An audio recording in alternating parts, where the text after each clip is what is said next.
Hi there if you're watching live, and hi if you're watching the replay later on.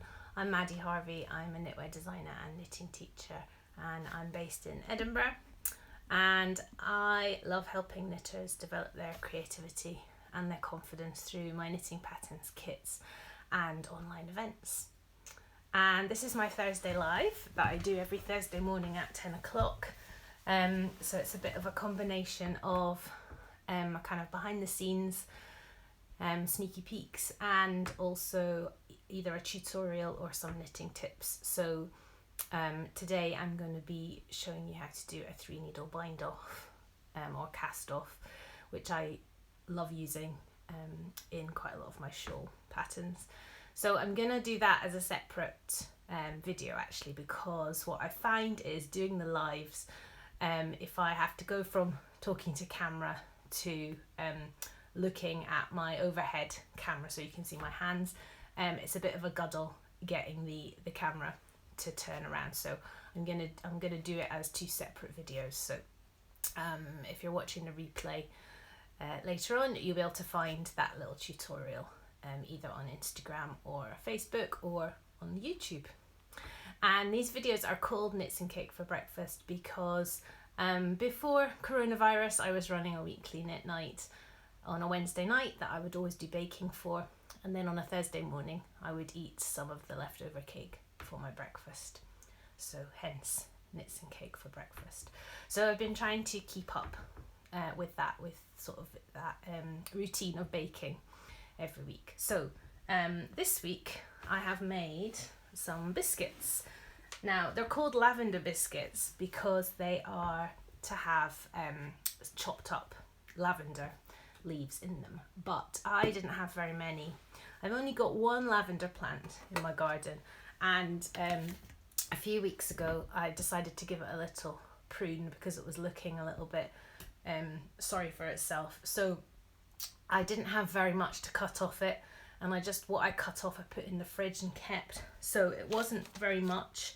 So actually the biscuits that I've made, I've got them in this tin, they're not very lavenderish at all actually, and they're kind of like a shortbread biscuit. So it's the kind of recipe where you could probably put anything in to flavour them. So I was thinking about lemon peel would be good, or maybe even rosemary would be nice, or some other kind of herbs. So the recipe comes from this book, which is The Edible Gardener by Alice Fowler, and yeah, it is like a sort of shortbread, but it's really easy, and you just sort of cream together the butter and sugar, add flour, and it's 1 egg yolk. So that's the only thing about the recipe, is now I've got an egg white that I'll need to do something with. And then you kind of just bring it all together and then roll it into a sausage shape and slice it into the biscuits. You don't even have to put it in the fridge or anything to let it firm up or anything. It's quite a firm mixture already, which I like, because then it's just done, isn't it? You don't have to be waiting around for another hour while you wait for it to firm up in the fridge before you can cook it. So I quite like that. And they were supposed to have like a little lavender flower on the top, but I didn't have any sort of dried ones, and obviously it's not quite time for lavender yet. So they're nice and buttery. And this book is a really good book. It came out I think it was 2010, and it was based on a TV series by Alice Fowler on the BBC, which actually I discovered now you can find it on YouTube, and it's just called, I think it was called The Edible Garden, the TV show. But if you did a YouTube search for Alice Fowler, you would find a series. There were 6 episodes, and this was the book that was the tie-in, and it's the idea that you could grow your vegetables and your fruit in amongst everything else in your garden, the flowers and everything. And I used this book a lot in my previous house. So 8 years ago, and did a lot of gardening. And then I moved house, and the garden is quite big and a bit intimidating, and I haven't done any gardening for ages. And then I was watching some gardening programs on TV, and I just sort of sparked something. And so I have just started with a little patch in my garden, so I don't feel too overwhelmed. And I dug this book back out, and I've just been reading it and being reminded of this nice way of gardening and of growing fruit and veg in amongst flowers and other plants, and remembering how well it worked in my old garden. So I'm hoping, I have planted some things, and I've been trying to do a bit of weeding. But yeah, it's nice sometimes to dig back into previous hobbies or things that you haven't done for a long time. So that's been quite nice to do that. And there's some other good recipes in this book that I might try. So that's what I have baked this week. And I've got my cup of coffee. So because I've got back into gardening, I don't have any welly boots, and it's been raining a lot here. So I decided to order myself some wellies, but not the big tall ones that are right up to your kind of knees. I've just got some short ones.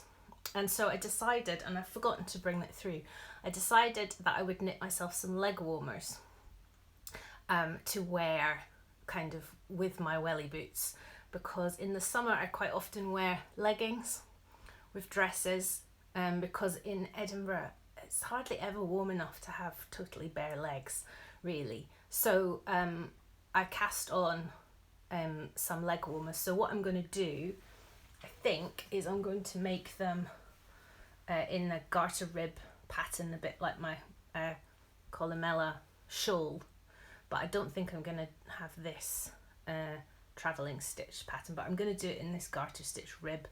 So I've just cast them on, and I've done some just traditional rib for the cuff at the bottom, and then I'm going to just knit in the garter rib, and then I'm going to do some increases at the back of my calf to accommodate the change in width from my ankle to my calf, and maybe just try them on and measure as I go and take notes so that I make the second one the same. So I think that might make quite a nice pattern, because people have asked me before I can't remember what it was, I was designing something and I asked people what would they prefer, a cowl or leg warmers, and actually it was really close.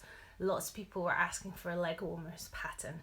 So once I've got those knitted up, I might write up the pattern, and I've cast it on in the Cambrian wool 4-ply, which I have in my online shop. So I think it will be quite a nice little pattern to do. So I'll keep you updated with that, and hopefully that will keep my legs warm when I'm pottering about the garden in my welly boots. So I cast that on yesterday, and the other thing I've been working on is my shawl for my online knit retreat, which is happening next weekend. So I made a mistake with this, which is why I'm still working on it.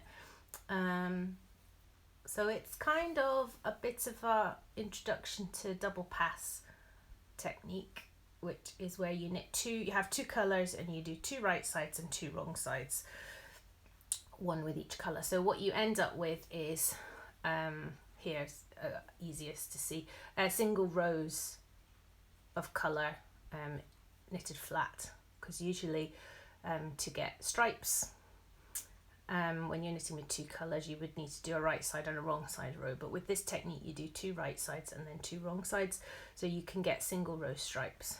So the shawl is like a bit of an introduction to that technique, and it's going to be, because for the online knit retreat we're going to be dyeing yarn, it's going to be for using the yarn from the dyeing workshop in the shawl. So actually I had made a mistake in this section here, where I had only done 3 repeats instead of 4, so I had to rip it back, but I'm back on track, and actually it's quite a simple pattern, so the actual pattern is pretty much written up so I'll get that finished at the weekend, I think, so it's ready to send out to knit retreat people, ready for next Sunday, and our dyeing workshop with Leona from Rusty Ferret Yarns, which I'm really looking forward to. So just to kind of finish off, I'm gonna do a little tutorial about a 3 needle bind off or cast off, and I'll post that up later when I post the replay for this. And also to say that if you're watching this when it's either live or the replay later on Thursday, this is the 27th of May, because it's the last Thursday of the month, I host a little virtual knit night on Instagram. So at 7 o'clock British summertime tonight, I'll post on my grid, and we can have a little chat in the comments on that post, a sort of real-time chat in the comments. Usually there's chat about what people are knitting on.